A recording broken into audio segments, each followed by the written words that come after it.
I grew up in the small town of Madas, where everyone knew everyone else's business before you knew it yourself. My father, a man of few words but endless patience, and my mother, whose laughter could fill our tiny house from corner to corner, gave me the name Priya. They told me it meant beloved in Sanskrit, though I wouldn't understand the weight of that love until much later in life. Madas wasn't the kind of place you'd find on any tourist map. It was the kind of town where the main street had more potholes than pavement, where the single traffic light blinked yellow most days, because nobody bothered to fix it, and where the biggest excitement came from the traveling fair that visited once a year. But it was home, and like most children, I thought the whole world looked exactly like the dusty roads and corrugated tin roofs that made up my universe. Our house sat at the end of Banyan Street, a narrow lane that got its name from the massive banyan tree that spread its branches like protective arms over half the neighborhood.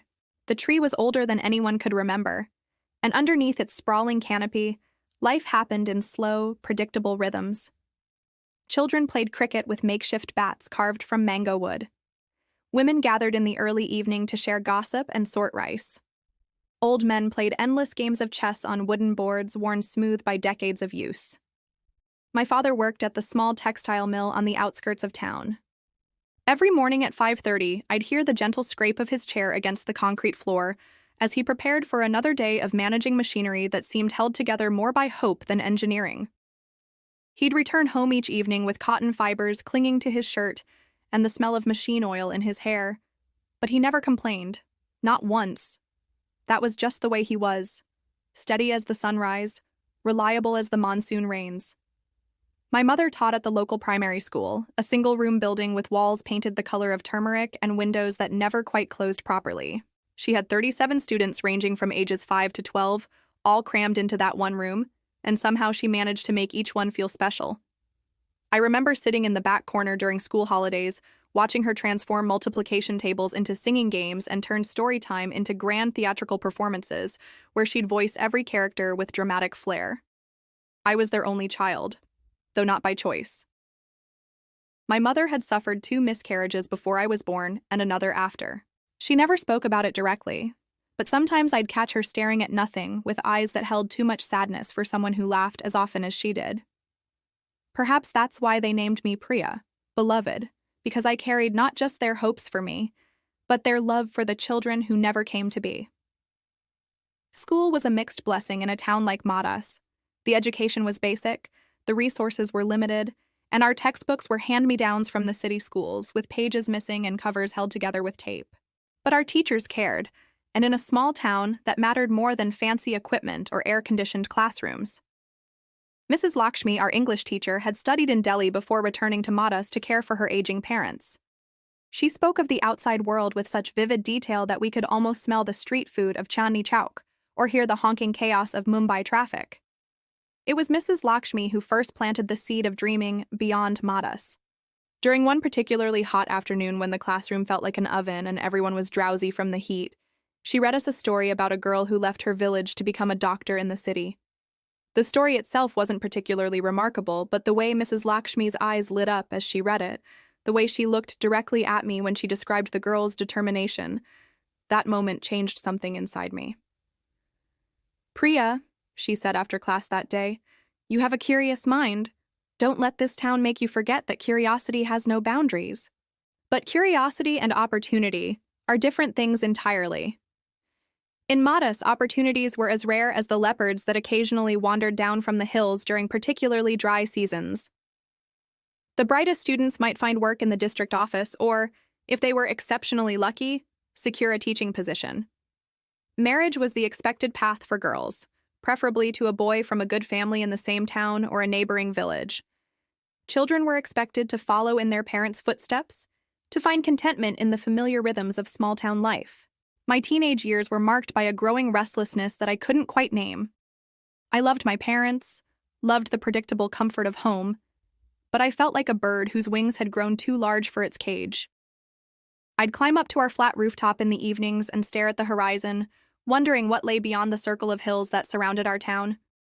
The outside world felt both impossibly distant and urgently necessary.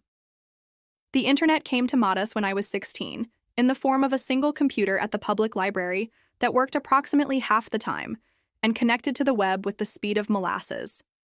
But even that glimpse into the wider world was intoxicating. I'd spend hours waiting for web pages to load, reading about universities in Delhi and Mumbai, about careers I'd never heard of, about young women who had left their small towns and built lives that seemed to stretch beyond any horizon I'd ever imagined. My parents watched my growing restlessness with a mixture of pride and concern. They were intelligent people who had made their peace with the limitations of small-town life, but they recognized something in me that reminded them of their own abandoned dreams. My father had once wanted to be an engineer. My mother had dreamed of writing children's books. Life had led them down different paths, and they'd found happiness in those paths. But they didn't want me to wonder what if for the rest of my life. The conversation that changed everything happened during my final year of high school. I had scored well on my board exams, well enough to potentially secure admission to a college in a larger city. The three of us sat on our small front porch as the sun set behind the banyan tree, painting everything in shades of gold and amber.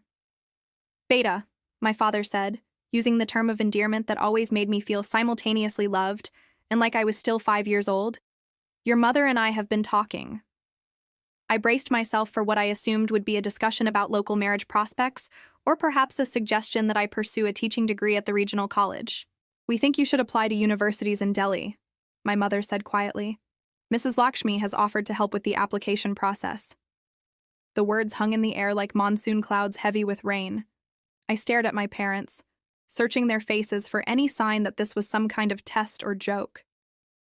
"But the money," I started. "We'll manage," my father said, with the same matter-of-fact tone he used to discuss the weather. "Your mother and I have some savings. Uncle Raj in Mumbai has offered to help. We'll find a way."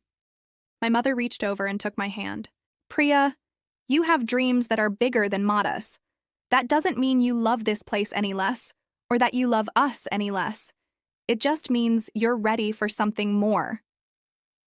I cried that night, sitting on the rooftop under stars that seemed brighter than they had ever been before.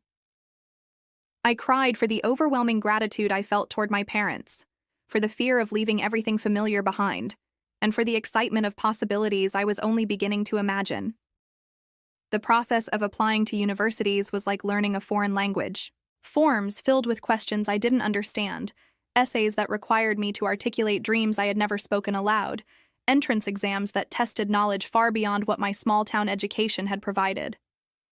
Mrs. Lakshmi became my guide through this maze, staying after school to help me prepare, borrowing test preparation books from teachers in larger towns, even driving me to the district headquarters to submit applications when the postal service proved unreliable.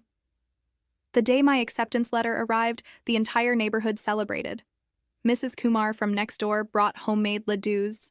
The postman, who rarely delivered anything more exciting than electricity bills, lingered to hear the news read aloud. Children gathered around our front gate as if something magical was happening, which, in a way, it was. A girl from Madas was going to study at Delhi University. It was the kind of thing that became family legend, passed down through generations. But acceptance was just the beginning. The real challenges emerged as the date of departure approached. I had never been more than 50 kilometers from Madas. I had never lived anywhere but the house on Banyan Street. I had never navigated a city where people didn't know my name, my family, my entire history. The excitement I felt was matched by a terror so complete it sometimes made it hard to breathe. My mother spent the weeks before my departure teaching me things she thought I'd need to know. How to budget money for food and necessities. How to recognize when someone was trying to take advantage of a naive small-town girl. How to stay safe in a city where women faced dangers we barely acknowledged in Madas. But mostly, she taught me how to carry home with me wherever I went. "Your roots are here," she said one evening as we folded clothes into the single suitcase that would hold everything I owned. "But roots are meant to nourish growth, not prevent it. You can grow tall and strong and still remember where you came from." The morning I left Madas was the hardest day of my life up to that point. The entire extended family gathered at our house before dawn. Aunties pressed rupee notes into my hands with stern instructions about spending wisely. Uncles offered advice about studying hard and avoiding distractions. Cousins promised to write letters, though we all knew how quickly such promises fade with distance and time. My father carried my suitcase to the bus stop, the same suitcase he had used when he first moved to Madas as a young man. The bus to the railway station was older than I was, with seats that had been patched so many times they looked like quilts and windows that rattled with every pothole. As Madas disappeared behind us, I pressed my face to the glass and watched the familiar landmarks fade. The textile mill where my father worked, the school where my mother taught, the banyan tree that had sheltered my childhood. Delhi was everything Madas was not. Where my hometown moved at the pace of seasons, Delhi rushed past in a blur of honking horns and hurried footsteps. Where everyone in Madas knew everyone else, Delhi was full of strangers who looked through you as if you were invisible. Where Madas smelled of jasmine flowers and wood smoke, Delhi carried the scent of exhaust fumes and ambition.